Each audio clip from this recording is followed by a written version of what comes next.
ఇప్పుడే జీ5 app download చేయండి. చూడండి మీ ఫేవరెట్ టీవీ షోస్ ఎప్పుడైనా ఎక్కడైనా. నీ కూతుర్ని నువ్వెత్తుకున్నాక గుర్తుపడుతుందా లేదా అని ఇంకా టెస్ట్ పెట్టడం ఏంటి?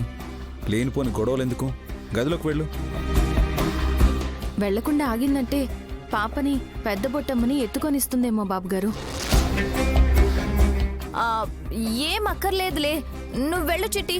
అదేంటక్క, ఎప్పుడైనా మీరే పాపని 2 నిమిషాలు ఎత్తుకోవచ్చు కదా అని అనేవాళ్ళు, ఇప్పుడేంటి గదిలోకి వెళ్ళు అని పదే పదే చెప్తున్నారు?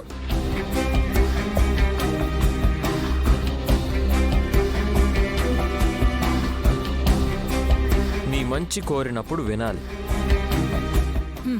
ఉలిచి పాప మోహం మారిపోయిందన్న సంగతి పెద్ద బొట్టమ్మకి తెలీదు కదా వికీ.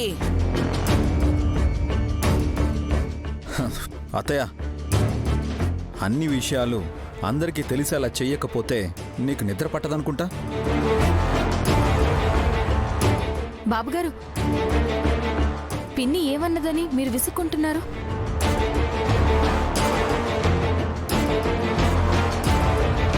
బిడ్డ మొహం మారడం ఏంటమ్మా? నాకేం అర్థం కావడం లేదు.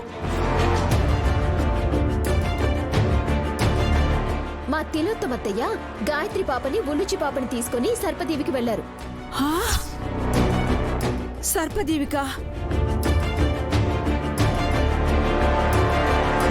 అంతలా షాక్ అవుతున్నావేంటమ్మా నువ్వు కూడా? అయ్యా, సర్పదేవికి కేవలం సర్పాలు మాత్రమే వెళ్లి రాగలవు. ఇంకే జీవి వెళ్ళినా ప్రాణాలతో తిరిగి రావడం అసాధ్యం.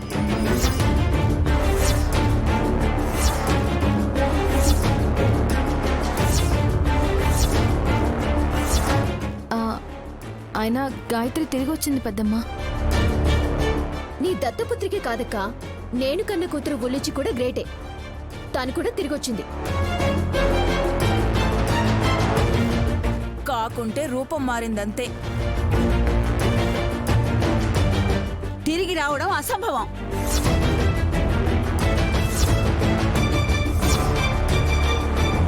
అవును, మా మమ్మీ కూడా ఇప్పటి వరకు రానేలేదు. సుమన, ఏదో జరుగుతుంది. మీకెవరికీ తెలియని సంఘటనలు జరిగాయి.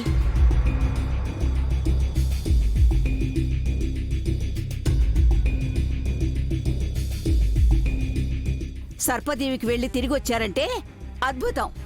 కానీ రూపం మారింది అంటే అనుమానమే.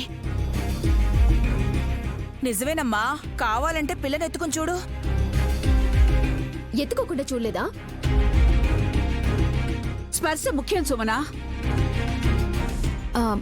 పాపనివ్వు చెల్లి. ఎత్తుకుని పోతే నాది పూచి.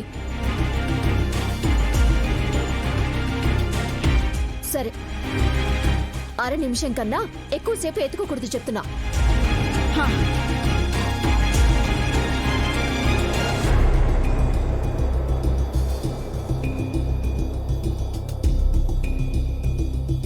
ఈ పాప ఉలూచి పాప కాదు.